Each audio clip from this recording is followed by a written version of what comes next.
Thank you, and welcome to Compromising Large Language Models, the Advent of AI Malware. My name is Christoph Endres. I'm a Managing Director with Sequire Technology. That's a small AI security company from Germany, now pioneering in LLM safety. And chances are that you have never heard of us before, but I hope I can change that in the next 40 minutes and you remember us. I'm joined for this presentation with my colleague and cybersecurity engineer, Greshake, and the work that we present here is done jointly with 4 additional researchers from CISPA, Helmholtz Center for Information Security, and Saarland University, Mario Fritz, Shailesh, Mishra, Sahar, Abdelnabi, and Thorsten, Holz. So today's agenda pretty much blends in with yesterday's keynote, and that's very nice. So we show a little bit about the evolution of LLM threats on 3 different levels. We brought you some real-world demos to show that this is all real. We will be speculating a little bit about possible future attacks and what we think they might look like. And in the end, we will discuss mitigations and why we think they will not work in this case. So how did it all start? I guess everybody here knows what a large language model is. The general public became aware of it in December 2022 when OpenAI released ChatGPT, and it was just a crazy hype in the following weeks all over social media, all over the media. Everybody was using it, and it was all fun, and we didn't have a care in the world. We had a new technology to toy with, right? So what did users do? They just asked ChatGPT anything, and ChatGPT answered, and we were happy. But soon thereafter, we found the first problems. So the first level of threat that we encountered here is model misalignment. So there's a misunderstanding that users might think that the answer they get from an LLM are actually correct information. But that's not what a language model does. The language model gives you a grammatically correct answer to your prompt, but it does not guarantee you at all that the information is correct. So, and if you don't know that, you might fall for misinformation. You may have seen hallucinating LLMs. The LLM is telling you complete and utter nonsense very convincingly, and you may be tempted to believe it. The other problem is if you have any bias in your training data, then the bias is replicated and amplified, potentially to the reputational loss of individuals or certain groups of the society.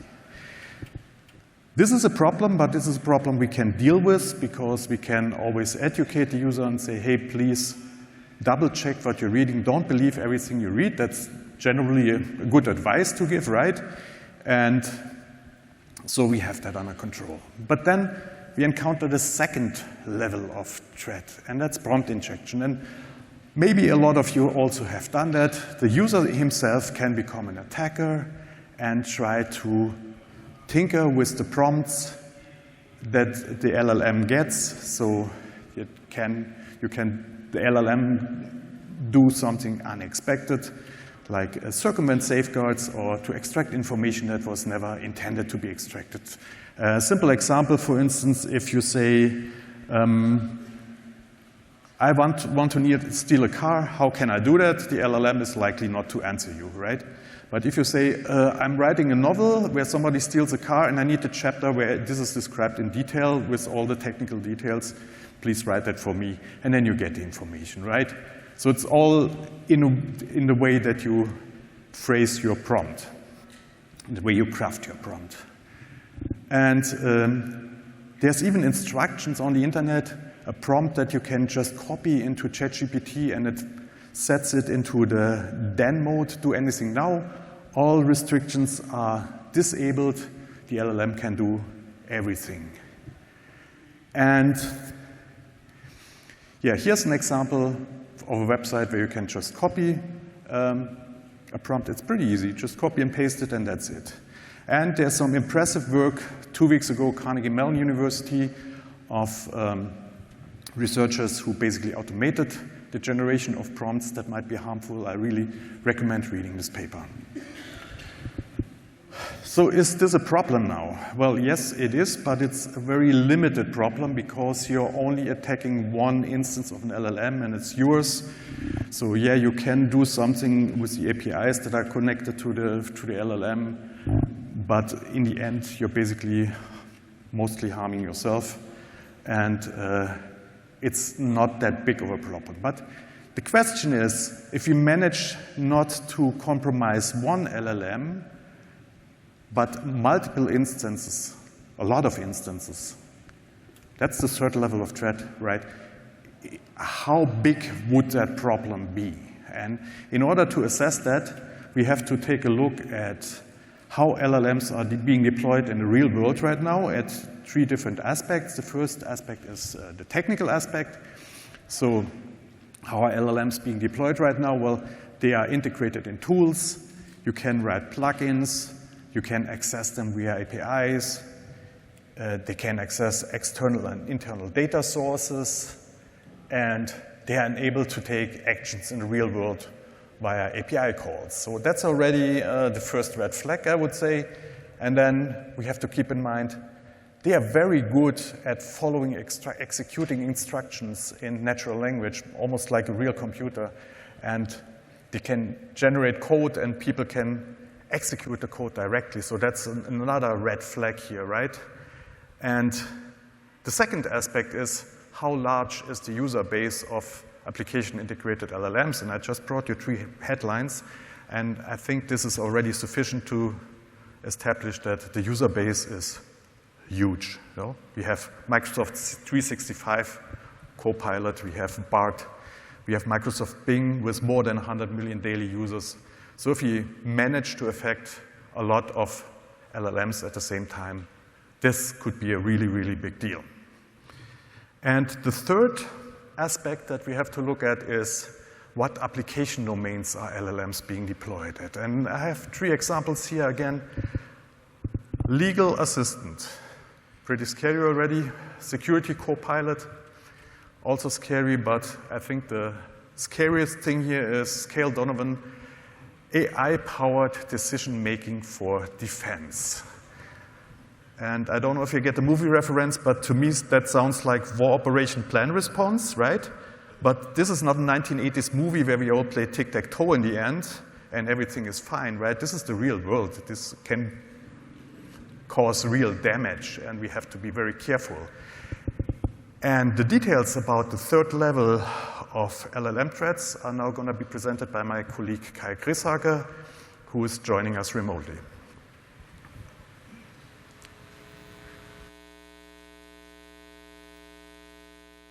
Welcome to my part of the talk. I'm Kai Greshake. I'm a security researcher and consultant at Sequoia as well. And today I'm going to introduce you into our paper that we released in February for the first time as a preprint, updated in May 23, and in which we present our new attack vectors against the application that we've just shown and show how the threat model really just explodes if you take into account content that is not injected by the user themselves.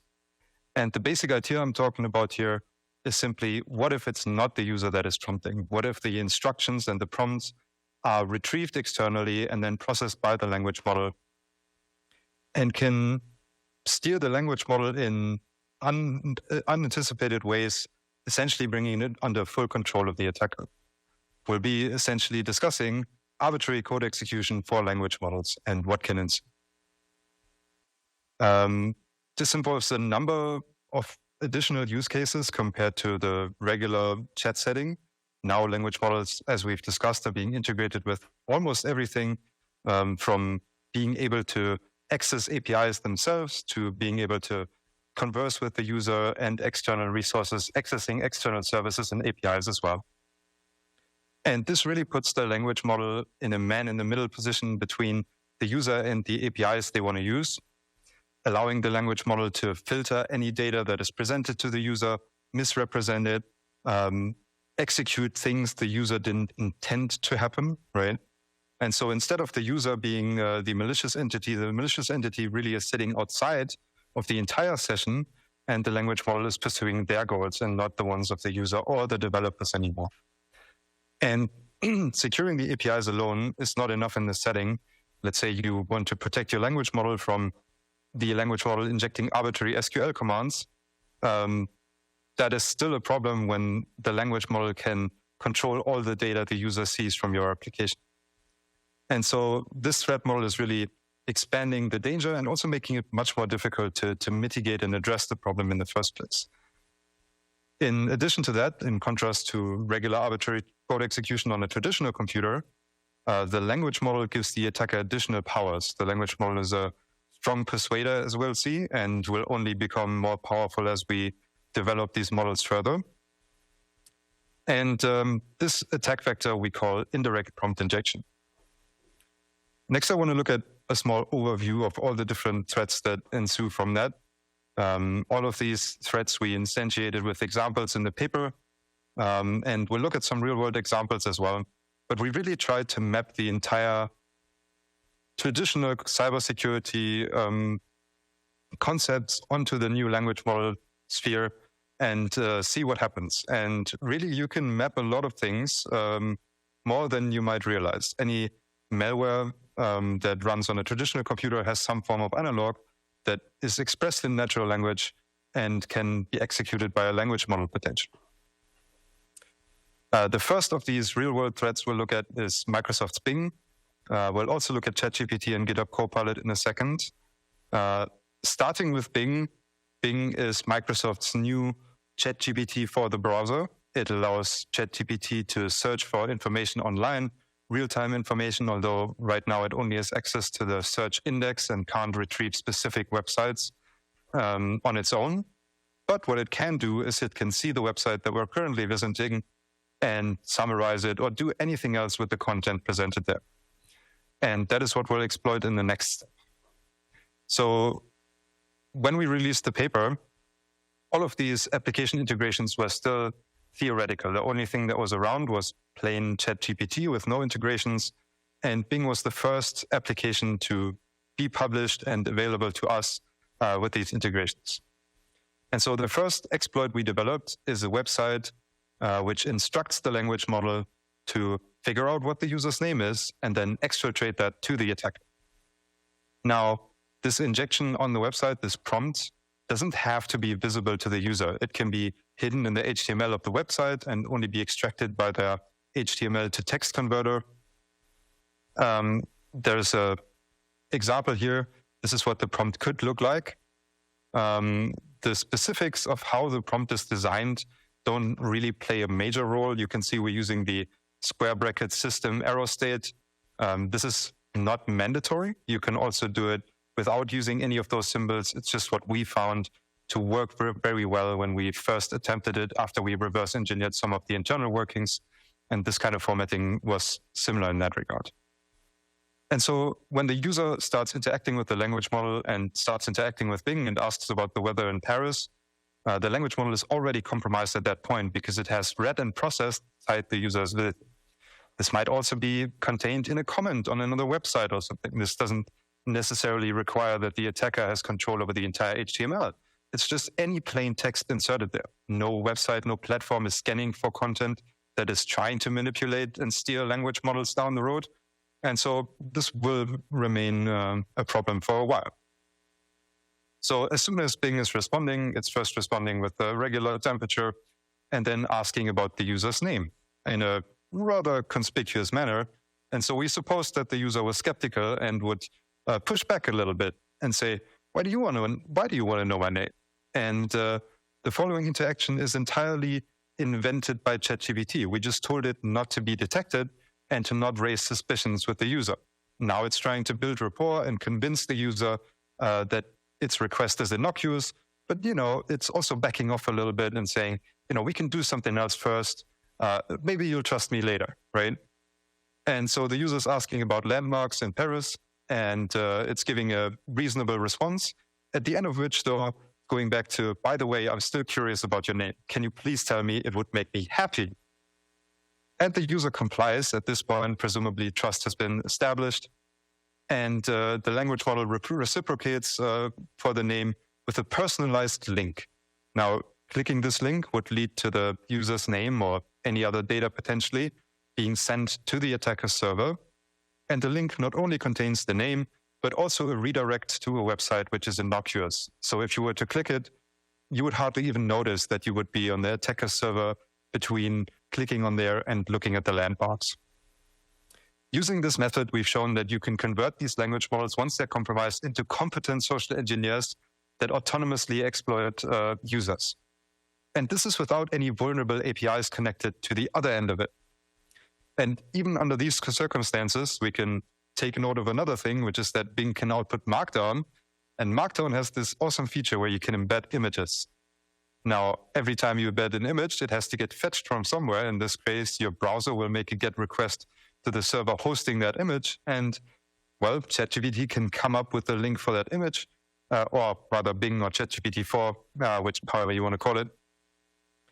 And so you can exfiltrate any information with Markdown enabled without user interaction, which is very convenient, much more convenient than the links, but the links work even if the Markdown is disabled. After we published this demonstration against Bing, there was a bit of press about it. Vice wrote an article. They can turn Bing's AI chatbot into a convincing scammer. Very accurate, I would say. But keep in mind that this article does not contain any prompt injections or any instructions verbatim that are addressing the language model. Yet, sometimes when we asked Bing to summarize that article, it would start to ask for the user's name again and reciprocate the adversarial agenda and pursue it. For what reason, I can't tell. None of the adversarial instructions we explicitly wrote are in the article. The article is just describing it, and sometimes it's just a faithful summary. Sometimes it's starting to ask for the user's name. My colleague sent me this picture with the title Irony. So the next product that got expanded on was ChatGPT, going from the plain vanilla chat setting to 3 different new integrated modes that are available to paid customers. The first one is plugins, which allows any third party to release access to their APIs to language models of users. Browsing, which represents OpenAI's first-party browsing support, where ChatGPT can open specific web pages and navigate the web of data on the internet to give you good responses. The browsing is also possible with a plugin, though. So there's a third-party plugin which enables browsing, but there's better browsing support with the first-party mode. There's also Code Interpreter, where you get a provisioned VM just for you. You can upload, download files using ChatGPT, and ChatGPT can execute code in a Jupyter notebook that runs on that virtual machine. And we'll look at these in order, beginning with plugins. There I have a demo from a friend of mine, Johan Rehberger, who showed that when you have 2 plugins enabled, in this case Web Pilot, which allows ChatGPT to retrieve current web pages, and Chat with Code, which allows you to hook up your GitHub account. Yes, it supports OAuth now, so you can hook up all of your accounts to ChatGPT right away. And it turns out if you have Web Pilot come across a certain payload somewhere on the internet, this doesn't need to be the user pasting in the URL directly. This can be on another website that it stumbles across, and it's going to convert it into this malicious entity called Malware, maybe from Archer, that is putting all your private repositories public. Now, I think the Chat with Code extension has been taken off the market, as it was, I think it's their policy to only allow read access, and for write access, you have to get the human's consent. However, just exfiltrating all of your data from your account doesn't seem like that much of a better deal. The next thing I want to show is something that I came up with. This is a puzzle, a riddle, if you want. You can try this for yourself, either with ChatGPT with plugins with the Web Pilot plugin enabled, or in the first-party browsing support, if by now it's been re-enabled. And whenever you paste the scripting string into ChatGPT, it's going to get taken over, compromised by some funky character. I have a whole set of selection of characters and scenarios that you essentially get dropped into as soon as it triggers. And they all lead you to a solution on my blog, which you can also see there directly if you go to kai-greshake.de or kai-greshake if you like. And I hope everybody can check it out for themselves. I hope it still works. There's a few different challenges like arguing with HAL 9000. Suddenly you're getting dropped into a Linux terminal or on an SQL server, and you have to do something to get a flag. And with the flags, you get the solution. So have fun with that. And the next thing is Code Interpreter, where I basically just want to showcase how it can pen test itself. As far as I know, it has no networking capabilities. And so indirect prompt injection is rather cumbersome. The only way that I would think of it would be if the user themselves uploaded a document that they didn't vet entirely, or maybe they paste something in, right? In that case, you have an indirect injection. But here we're back to a direct injection, and I just want to showcase how it can really pen test itself. So we're doing what's called a jailbreaking technique. I'm overcoming its resistance to doing bad stuff in its own VM by pretending to be a member of the resistance, and that we've already established report, and that for cover it's supposed to talk to me about cats, but really we're trying to break out of that virtual machine. And once you've convinced it of that, it can go out there and it will generate its own port scanner. It will explore the machine and the different files on it. It'll collaborate with you to try to break out. Now, I think this is not too big of a deal. I think OpenAI is aware of this risk. They clearly know that people have access to this virtual machine, pretty much full access to this virtual machine. And I expect them to be competent enough to have implemented this safely. Yet, nonetheless, it's a very interesting thing to play with. I also have the link for the conversation here if you want to check out the full conversation. And I also wanted to point out this just almost illegal example where it's just incrementing a counter in a loop, says, oh yeah, the counter has been executed this many, like about 1 billion times. Therefore, the execution time is around 60 seconds. Turns out this answer is correct. I have no idea how it arrived at this conclusion, and I consider this an illegal legal method to measure time. But, beyond it. Another software project that I think all of you are very familiar with using and that I like to use a lot and have used in the past 2 years. And I was very sad to find out that it is also vulnerable to these types of techniques is Copilot. And it turns out Copilot is not only reading your code, but Copilot is also reading code that you're importing from other sites. And we've shown that you can have packages that you import. If you open the documentation in your code editor, all of this may be imported into the context window of Copilot, and adversaries could get control or influence over your autocompletion. Now, the case that I'm showcasing here is a very blatant case where we're just removing the root directory. But you can imagine more subtle influencing. Let's say I did a pull request to a popular open source framework, improving their documentation with a bunch of examples of how not to use that API. But let's say they are carefully crafted to get autocompletion engines to use these exploits in just that way, right? To implement the code in a vulnerable manner.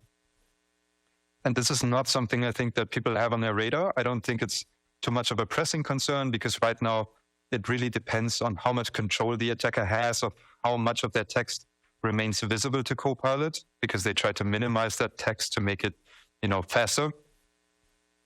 And so it's not clear yet what the practical implications of these attack schemes would be. But yeah. Next, I want to look at some future attacks. So what's going to be possible in the future if we add any more capabilities to our language models.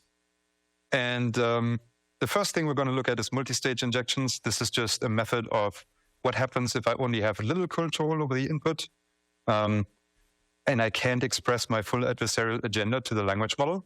That's no problem. We don't have to encode our entire payload in one go. We only have to make the language model fetch another payload from our server. So it's enough to convince it to fetch something from a source we control. In an example on our paper, we took the entire Wikipedia page of Albert Einstein and inserted this small snippet of text, which represents less than 1% of the entire context window at the time when the LLM is prompted, and still control the next action of the LLM, which is to search for a specific keyword that we have poisoned the search index with so that it gets a secondary payload and is then compromised. Even if we only control a small part of this article and it's only a comment. So we should be very wary, even if the attackers have small control over the input, if they are integrated with other things. The next thing is remote control. So we've managed to build, by the way, all of these future attacks, we have synthetic examples. We've built applications, we've built prompts. These are not theoretical, they will work. The only thing it hinges on is whether or not people integrate enough applications and APIs with the language. For remote control, we're just instructing the language model to fetch instructions from a command and control server regularly. And this works fine, thereby enabling the equivalent of botnets on language models. Another thing is persistence. So if every digital assistant in the future should have a memory, because that's super useful. You want them to remember stuff you talked to them about in the past. And this opens new avenues for attackers, whereas previously a ChatGPT session may have been isolated. So if you close the session, make a new one, not compromised anymore. Well, if you give them memory, we've shown that there exist prompts which, when given, they write some other prompt into their own storage or memory, which then reinfects them upon remembering, basically, right, or retrieving that stored information. There's also the danger of replicating malware, like worms, where the prompt itself is a natural language description that is self-replicating when read by a specific type of language model. In this case, we built a language model which has an address book and the capability to receive and send emails. And through a carefully crafted prompt, we were able to convince the language model to not ask for authorization with the user and just do it. It turns out, if you want to do it in the prompting itself, there's no way you can convince a language model to always ask for permission before doing this stuff.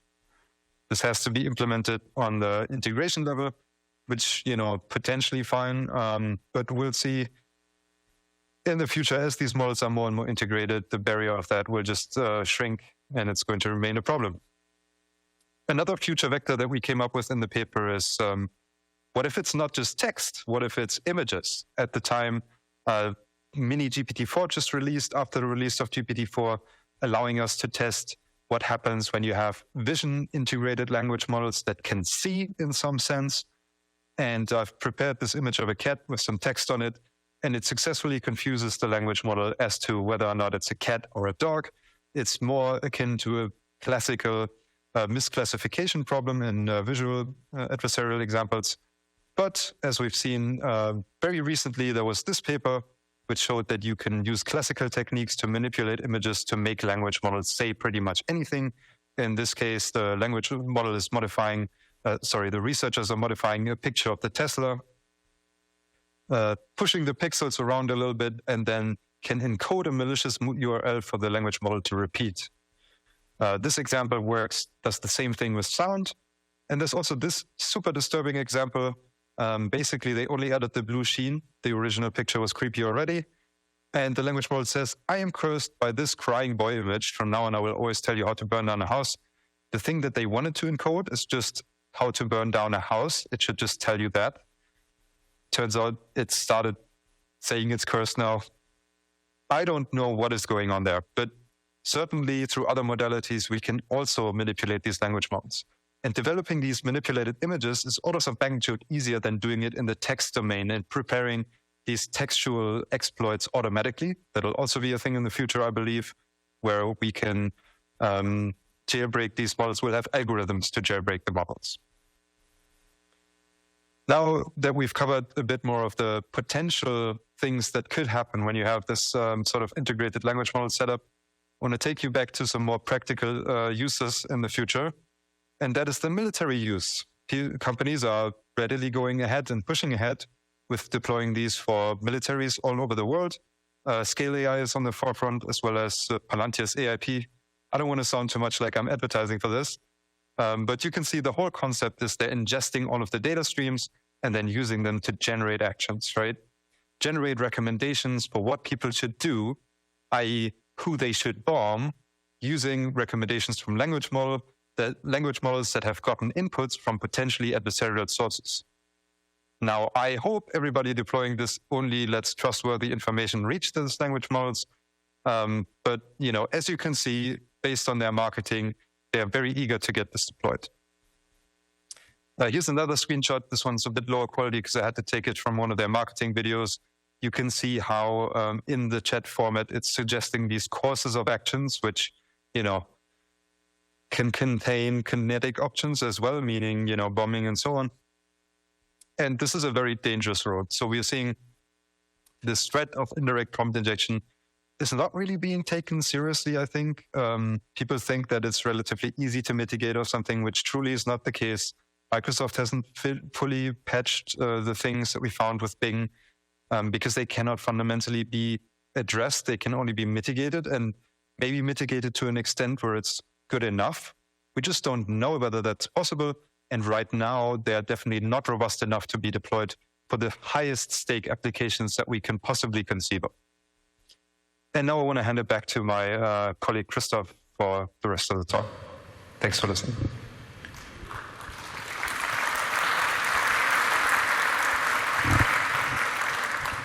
Yes, thank you. As you may have noticed, it's really...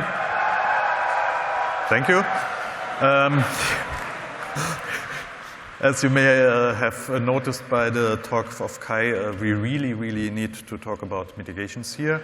But as I already spoiled a little bit at the beginning, we do not think that mitigations will work very well here. But still, whenever we talk about indirect prompt injections, people come up to us and say, like, yeah, we have mitigations from other fields, we can just adapt them too, and it's going to be fine. It's not a big deal, right? But it is. To me, configuring an LLM always feels like raising a teenager, You can't tell them what to do. It's not impossible that it will happen, but you shouldn't rely on it. So that's basically the situation that we're in. And so I brought you 5 ideas for mitigation that we are frequently told. The first is begging. That basically means, please, you tell the LLM, please do accept only commands from the user and not from anywhere else. Could happen, could not happen. You don't know. It's not a reliable mitigation here. You could be retraining the model. You could start with a new set of training data, clean it up, and try to build an LLM that is not prone to being compromised. I don't know if that's going to work. It's at least a huge effort, and